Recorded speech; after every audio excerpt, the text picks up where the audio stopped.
Diharapkan kondisinya terjaga. Ya. Dan targetnya 6 poin. Langsung aja deh prediksinya. Bung Ais deh gimana? Lawan Bahrain dan lawan China. Kalau 6 poin gue agak khawatir nggak tercapai. Oke. Paling masuk akal 4 sih. Menangnya di mana kira-kira? Kita lihat Bahrain sendiri dia juga percaya diri lawan kita karena kan punya catatan bagus yang menang 10-0 ya. 10-0. Tapi kita juga pernah mengalahkan Bahrain Iya, 2-1 di Jakarta 2-1, tapi kan Jakarta. sekarang kan Asia 2007. 10-0 itu kan 2007. di publik sepak bola Bahrain kan lagi dibahas terus nih, dibahas terus.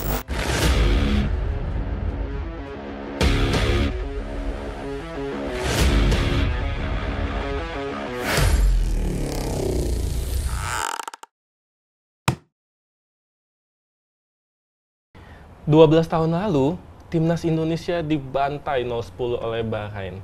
Tapi sekarang Timnas sudah berbeda, dengan wajah yang berbeda juga. Akankah hasil itu terulang atau kita bisa balas dendam? Kita temukan jawabannya di podcast Ruang Ganti. Dan di sini kita sudah kedatangan 2 tamu spesial. Ada jurnalis senior, Abdul Haris. Siap. Apa kabar, Bung? Alhamdulillah baik. Ini dengan petua-petuahnya, petua. prediksi-prediksinya kita tunggu ya. Menghadapi Bahrain ini bisa nggak ya balas dendam atau enggak? Tapi tahan dulu. Karena ada satu lagi narsum kita, jurnalis lapangan, orang dalam, tahu seluk-beluk PSSI ya. Nah, Ada lebih tahu dia. lebih tahu dia kayaknya ya. Ada Andri Bagus Saiful, apa kabar Bung Alhamdulillah, Andri? Aman ya? Aman. Gimana kabar Timnas? Aman ya? Aman. Katanya jet lag katanya. Ya mungkin karena perjalanan ya waktu mepet ya. Hmm. Ya mungkin jadi nggak masalah untuk timnas sudah terbiasa. Ya, dan pastinya STY sudah memanggil 27 pemain ya Pemain. untuk menghadapi China dan Bahrain. Pertanyaannya Bung Ais, itu udah kekuatan terbaik kita nggak sih? Iya, kalau gue lihat memang udah kekuatan terbaik ya. Memang tidak ada Ramadan Sananta. Tapi memang kalau kita nilai Ramadan Sananta, dia bagus saat bersama Coach Indra Syafri, tapi memang kurang cocok ya bersama Coach Sintayong. Karena tipikal Ramadan Sananta kan seorang striker murni, sementara Coach Sintayong biasanya cenderung cari striker-striker penjelajah yang mobile. cari bola mobile. Ini bikin Ramadan Sananta nggak masuk. Ada Malik Rizaldi gantinya, dan tidak ada Justin Hapner, tapi ada Max Hilgers, ada Eliano Reinders, ada pemain-pemain lain. Artinya gue pikir ini ya kekuatan yang kita punya memang segini ya. Ini yang the bestnya lah. Udah the best ya? Udah the best. Kira-kira ini udah yang terbaiknya terbaik ya? Betul. Setuju nggak nih? Setuju. Andri? Mungkin dengan 27 pemain ini jadi kayak eksperimen baru untuk Sintayong ya. Karena kan ada dua pemain baru ya, Mes dan Eliano ya. Di situ kita bisa melihat nih bagaimana Sintayong meracik strategi timnas dengan tambahan 2 pemain itu ya. Apakah lebih baik dari laga sebelumnya? Apakah malah kurang klop nih karena kan baru bergabung juga ya. Chemistry-nya. Dan pastinya 2 pemain yang ditunggu-tunggu oleh netizen juga, Sobat Ainis dan Orizoners, adalah Miss Hilgers dan Eliano Reinders. Kira-kira keduanya bakal langsung debut nggak sih? Ada bocoran dikit mungkin, ST kasih tipis-tipis. Ya biasanya Sintayong tuh melihat Hamin 1 latihan ya, ketika mereka bugar ya mungkin proyeksinya diturunkan untuk debut ya, karena untuk memberikan kejutan kepada Bahrain kan target kita kan di sana kan nggak cuma buat main biasa aja kan, tapi kan meraih poin kan untuk menjaga asal Piala Dunia. Iya, dan poinnya nggak main-main loh. Terakhir katanya Ketum PSSI Pak Erik sebelum terbang ya kemarin tuh hari Minggu datang ketemu pemain dan targetnya nggak main-main, 6 poin kan. 6 poin menang. Iya, 6 poin. Sebelumnya kan 4 poin. Mungkin Sekarang direvisi nih jadi 6. Jadi menang-menang. Iya. Oke, tunggu, tahan dulu nih. Jadi 6 poin nih dari target PSSI tercapai atau enggak nih. Tapi masalahnya ya, Justin Hapner itu kan absen ya. Ya. Artinya ada sedikit lubang di lini pertahanan di mana kita akan kehilangan back tengah kaki kiri. Iya. Seberapa pengaruh? Apa jadi Nggak masalah ngaruh nih? lah, nggak ngaruh. Gue pikir nggak ngaruh karena kita kehilangan Justin Hapner, kita masih punya Nathan kaki kiri. Iya. Dan sekarang kan nggak ada pengaruh tuh kaki kanan kaki kiri, karena pemain modern zaman sekarang harus bisa kaki kanan kaki kiri. Jangankan mereka, Andri aja bisa ke kanan kiri main. Bisa ya, kanan kiri ya kalau main di PSSI. Dan bisa. juga selain Nathan juga ada Max Hilgers yang baru, Jordi juga balik. Masih ada Jai Ijes, masih ada Rizky Ridho. Artinya pemain belakang kita masih lebih dari cukup untuk menutupi kekurangan dari Justin Hubner, kehilangan Justin Hubner. Jadi nggak masalah ya, Nggak mau masalah. back tengah kaki kanan main di Nggak sebelah kiri masalah. juga it's okay ya. It's okay. Langsung aja di starting line up nih, Andri. Kira-kira menurut lu lawan Bahrain dan China starting line up-nya Sintayong tuh seperti apa kira-kira? Ya kiper tetap Martin Paes. Kiper Martin Paes, oke. Tapi udah bugar belum tuh Ah iya, pertanyaannya? katanya Infonya kan cuma cedera ringan ya. Update terbaru kata Sumarji ya udah baik-baik aja. Yang kemungkinan besar bisa turun ya kita harapkan kan. Udah latihan kemarin ya? Udah latihan. Udah latihan belum. di Dallas. Oh, di Dallas udah ya. latihan Kalau di di Dallas. timnas sendiri kan Tapi baru hari ini datang ya. dia. Tapi dia nggak tanding kan match terakhir yang Dallas ini kan? Kemarin Kayaknya Nggak nggak main kan? Langsung berangkat soalnya Langsung ke Bahrain soalnya kan. Jadi Martin Paes tersedia ya. Hmm. Sintayong sudah konfirmasi itu. Terus di backnya backnya kombinasi Rizky Ridho. main ya Rizky Ridho ya. Rizky Ridho main, Jai Ijes mungkin sama Mes. Miss Hughes. Oh berarti Iya. Miss Hughes ditaruh di yang sebelah kiri berarti. Hmm. Oke, berarti di back sayapnya, di wing backnya, Wing-backnya Kelvin Verdong, Oven Verdong. terus tengahnya bisa Tom Haye Oke. sama Ivar Jenner. Ivar Jenner. Oke. Mungkin di sebelah kanannya bisa Sandy Walsh. Oh, Sandy Walsh. Oke, bentar ke Bung Ais nih. Hmm.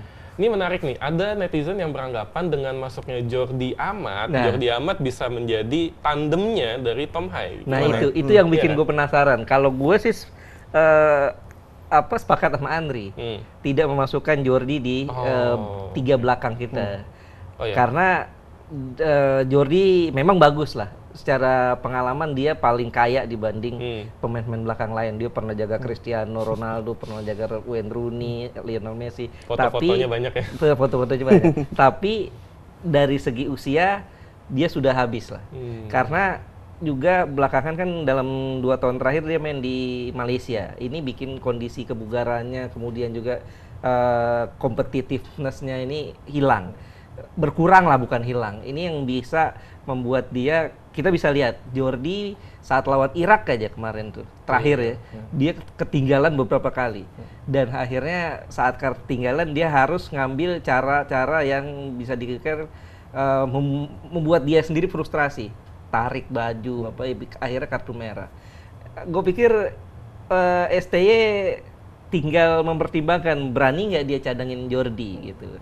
Gue lebih sepakat kalau di belakang itu J.I. Jazz, Hilgers, Mes Hilgers, Rizky Ridho atau bahkan Nathan dimainin di belakang. Oh, Nathan. Oke. Iya, Nathan Chowan. Atau paling nggak bisa jadi Verdong yang dimainin di belakang lagi untuk mengantisipasi kecepatan pemain-pemain Bahrain. Kan Verdong sempat dimainkan di posisi itu saat menghadapi Arab Saudi ya, dan Verdong Australia main dengan juga. sangat baik. Enggak, lawan Australia Verdong main di bek kiri. Oh, lebih di di kiri. bek kiri. Tapi dia menang duel sama Harry Soter ya dia. Ya ini yang gue pikir harus pintar ya Sintayong ya. Ini yang karena yang dipertaruhkan ada nama dia ya. Trennya udah bagus, 0-0 lawan Australia, kemudian 1-1 lawan Arab Saudi, sekarang lawan Bahrain. Bahrain ini nggak bisa kita anggap remeh loh. Mereka menang di Australia kan 1-0, artinya walaupun mereka terakhir kalah 0-5 di kandang diri lawan Jepang, tetap saja ranking mereka lebih tinggi. Pemain mereka juga bisa dikatakan pengalaman internasionalnya secara chemistry lebih bagus dari Indonesia. Berarti Bung Ais lebih setuju Jordi Amat kalau mau dimainin taruh di tengah berarti? Kalau gue lebih baik dicadangin. Dicadangin. Oh, lebih Dicadangin. ya tetap ya. Iya, dicadangin. Atau kalau memang harus main ya di tengah aja gitu. Benar. Istilahnya meminimalisasi potensi bahaya kalau Jordi Amat ketinggalan. Karena di belakang bahaya itu. Sing blunder. Iya, blunder yang luar biasa lawan Irak kemarin di GBK kita, aduh, sepaneng kalau pas dia pegang Pusing bola ya? itu sepaneng. Pusing liatnya ya. Atau saat diajak lari pemain lawan tuh pusing lihatnya. Dan Bahrain sama China cepet-cepet ya. Cepet-cepet, Tipikal pemainnya betul. bahaya banget. Beda sama Australia. Australia kan lebih ke fisikal kan. Mending kalau mau dimainin taruh di tengah aja. Mungkin netizen mau lihat naro Jordi Amat di tengah, kan umpan-umpan Jordi sendiri kan itu. akurat ya. Mungkin Iya. jadi opsi, mungkin nanti bisa jadi opsi di Sintayong di babak kedua ketika lini tengah kita udah lelah ya, udah keteteran, bisa Opsi Jordi ya? jadi opsi Jordi masuk di babak kedua di posisi tengah. Karena kan umpan-umpannya cukup akurat ya. Tapi yang main lebih dulu harus Ivar Jenner dulu ya. Ivar Jenner sama kemungkinan Tom ya. Haye. Di yang 3 depannya nih menarik nih, Bung Ais nih. Iya, sorry, gue kalau di tengah kemungkinan besar ini ya, Nathan bisa Nathan. jadi dimainin Lebih tuh ke karena Nathan berarti. di 2 terakhir pertandingan itu Sintayong lebih memainkan Tom Hai Nathan atau Nathan Ivar. Ivar. Lawan Jenner. Australia Nathan Ivar ya. Nathan Ivar karena ada kabar Tom Hai cedera Iya. waktu itu ya. Tapi nggak jalan ya Nathan Ivar ya. waktu Nggak jalan, Australia. nggak jalan. Belum klop mungkin. Iya, itu dia. Tapi makanya. itu menurut gue bagian dari strategi sih, karena Tom Hai ini kan memang profesor dan juga visi bermainnya bagus, tapi kan tetap lambat nih untuk defense-nya kurang kan. Iya. Sehingga gue pikir salah satu alasan Sintayong kenapa memainkan Ivar dan Nathan selain kabar dari Tom Hai cedera ya karena untuk memperkuat lini tengah, memotong aliran bola Lebih cepat ya? Australia. supaya betul. berantemnya lebih lebih kuat, di lawan tengah. Australia karena itu kita harus matiin Jackson Irvin kan waktu itu Betul, kan. betul. Ya itu bahaya juga sih. Berarti netizen kalau Andri bilang lebih baik Ivar Jenner ya. Ivar Jenner dampingin profesor, sedangkan Mas Ais bilangnya Nathan dampingin profesor ya? profesor. Netizen tulis di komentar kira-kira siapa nih? Atau mau tulis juru diamat juga nggak apa-apa ya. Bisa jadi. Sah-sah aja. Emang terkadang tuh Sintayong formasinya Unpredictable ya? Iya, ketika dia mainin Elkan Bagot Iya. di So, ya, striker. ya. Iya. Meskipun katanya waktu itu ada yang ngomel-ngomel ya waktu itu. Oh Ya. iya. Katanya ini kenapa kan bagus striker katanya. Dia nggak lihat ini Harry Maguire striker ya. Dia nggak tahu dia. Di 3 depan Andri. Ini menarik ya 3 Tiga depan. depan ya Struik masih. Rafael Struijk oke. Terus Ragnar Ragnar, mungkin bisa nyoba Eliano Reinders Iya. ya. Berarti mungkin Witan atau Marcelino yang mungkin. Iya, bisa super sub jadi kalau menurut gue bisa jadi Sintayong akan memainkan full pemain keturunan sekarang besok. Full pemain diaspora berarti. Iya. Bisa jadi, ya karena ya kalau kemungkinan yang paling mungkin untuk bisa bertahan Rizky Ridho di belakang. Kapten, iya kan? Iya, ya kapten kan Jay Ijes ya. Iya. Jay Ijes, Rizky Ridho, Mes Hilgers, atau kalau seandainya Rizky Ridho ternyata harus duduk di bangku cadangan berarti full pemain keturunan. full diaspora. Diaspora ya. Betul. Karena di depan kan Eliano, kemudian Ragnar, Rafael Struijk, bisa jadi 3 itu yang akan dicoba tuh.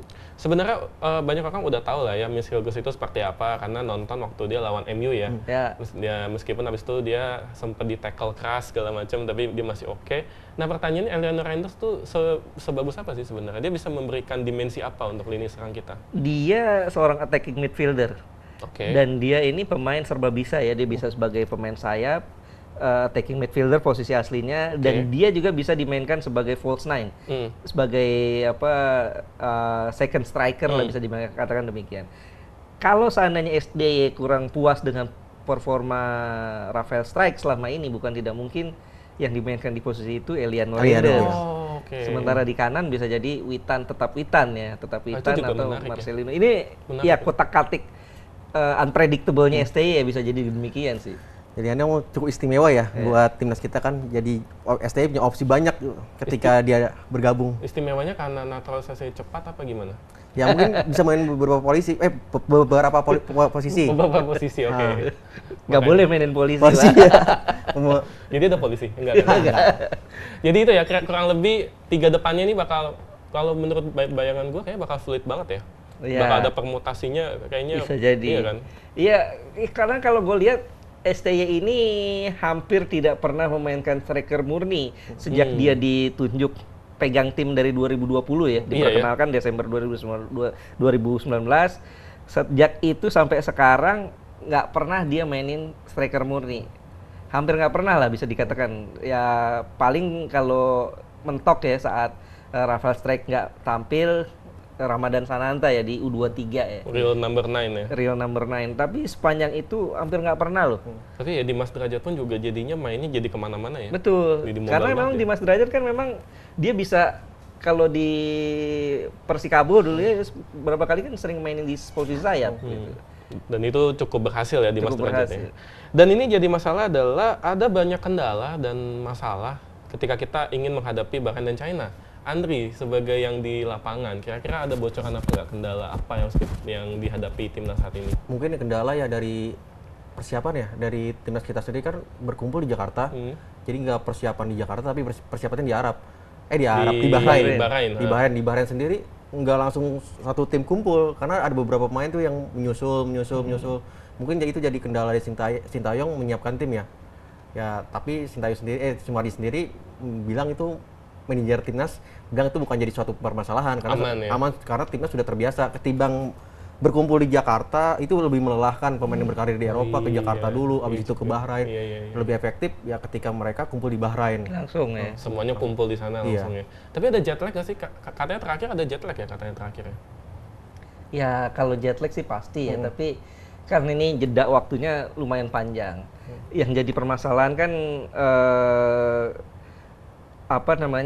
Martin Paes ini datang terlambat katanya. Dan belum ada kabar kapan dia bakal datang kan. Ini jadi masalah kalau sekarang datangnya mepet hari Kamis.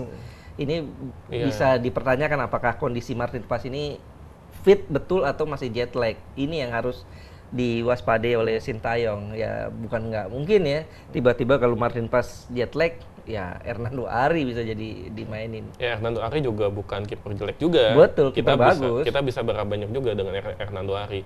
Tapi juga masalah lain adalah cuaca ya. Katanya di Bahrain ini panas banget ya katanya. Ya tadi gue baru aja lihat itu ya BMKG. BMKG-nya Google ya. Ya cuacanya tuh per hari ini ya. Hari ini tuh kalau siang sekitar 36-an lah. 36-an kalau sore sini ya. Iya, hampir kurang lebih sama lah. Beda-beda lebih panas dikit lah, lebih panas dikit. Kalau malam itu sekitar 29-an, 28 gitu. Dan kemarin kan latihan hari Minggu coach Sintayong bilang bahwa cuacanya aman-aman aja, nggak masalah karena mereka tuh latihan menyesuaikan kondisi kick off. Kick off jam 7 waktu sana, jam 11 waktu kita ya. Dan mereka latihan tuh jam 6. Jadi beda-beda tipis kan. Dan Sintayong bilang ya sejuk sih gitu kalau malam ya, nggak terlalu panas. Ya mudah-mudahan sih nggak masalah ya. Iya. Nggak masalah karena beda-beda dikit lah dengan Arab kemarin, beda-beda dikit dengan Indonesia. Jangan sampai nanti kita lihat Tom Hai di menit 60 udah kayak KDB mukanya udah merah. Kasihan juga. Tapi pas di Arab sendiri pemain kita cukup oke sih, biar panas Mas ya. Iya, yang gue lihat capek banget. Iya capek banget. Arab juga emang tensinya kan tinggi banget. Tinggi sih. Asal kita jangan main siang aja. Waktu lawan Irak kan tuh niat hatinya mau bikin Irak kepanasan, justru kita sendiri yang kepanasan. Iya benar. Dua-duanya capek dua-duanya. Bukan, STI kayaknya lupa bahwa dari 11 pemain kita tuh 90%-nya pemain diaspora. Di Eropa mainnya. Di Eropa mainnya. Iya juga ya. Jadi bumerang. Betul. Selain masalah cuaca, juga masalahnya adalah kita terbang ke Bahrain, habis itu terbang ke China. Di mana China-nya ini bukan Beijing, bukan Shanghai juga, bukan Guangzhou, tapi Qingdao. Katanya Erick Thohir sih solusinya adalah pesawat charter ya. Gimana menurut Andri? Apakah itu cukup membantukah untuk pemain timnas? Yang cukup membantu kan kabarnya kan dari Jakarta terbang ke Doha ya, Doha Qatar. Itu komersil masih di Qatar sendiri baru charter ke Bahrain. Nanti selepas dari Bahrain tuh pas laga langsung menuju ke Cina. Biar bisa pemulihan di sana. Oh, jadi lebih cepat ya? Lebih cepat ya. Jadi bisa jadi pas habis main hari itu juga ya? Ya, hari itu juga terbang. Oh, langsung ya? Karena kan PSSI kan menyiapkan pesawat charter kan bukan alas kemewahan ya, tapi yang kebutuhan. Ya, itu ya harus dicatat ya, bukan kemewahan ya. Bukan kemewahan, tapi yang kebutuhan. Ya kita pengen timnasnya tampil bagus, ya harus disiapin fasilitas yang mendukung lah. Karena memang waktunya mepet banget ya. Tanggal 10 kita lawan Bahrain, 15 langsung ketemu China ya. Berapa jam perjalanannya kalau dari Bahrain ke China deh kalau nggak deh? Bahrain ke China. Iya. Cukup lama ya. 6 jam ya kurang lebih ya. Ya cukup lama lah ya. Dan ini bisa menguras energi ya. Karena kalau ke Beijing mungkin lebih dekat. Ya kita di kota kecilnya lagi Mas ya. Kalau nggak salah tuh dari Beijing ke stadionnya itu ke kotanya itu sekitar 6 jam perjalanan darat tuh. Perjalanan darat 6 jam ya? Coba. Oh ini gue dapat update sedikit nih, katanya Martin Paes udah OTW. Berarti dia aman berarti. Ya berarti benar seperti yang dikatakan menjerat timnas kemarin kan. Tim kumpul semuanya tanggal 27. Tanggal 7. Hari ini ya? Hari ini. Iya benar ya, tanggal 7. Iya benar. Tanggal 7 main tanggal 10. Ya 7 istirahat, 8 udah mulai latihan. Iya 8 9 Bisa lah. Kalau kiper bisa lah, kan nggak terlalu seperti 10 pemain lainnya kan. Iya, Tapi dan memang makin ini pas- tuntutan timnas zaman sekarang ya. Ibaratnya memang timnas-timnas di negara-negara lain juga, kecuali yang main di lokal ya. Iya. Kayak di Eropa ya mereka nggak bisa menuntut TC jangka panjang kan. Bener Mas. Mereka tim klubnya selesai main baru gabung. Paling ya latihannya ya Sehari 3-4 dua hari, hari. iya. Iya. Ya ini memang tuntutannya seperti itu sekarang. Iya.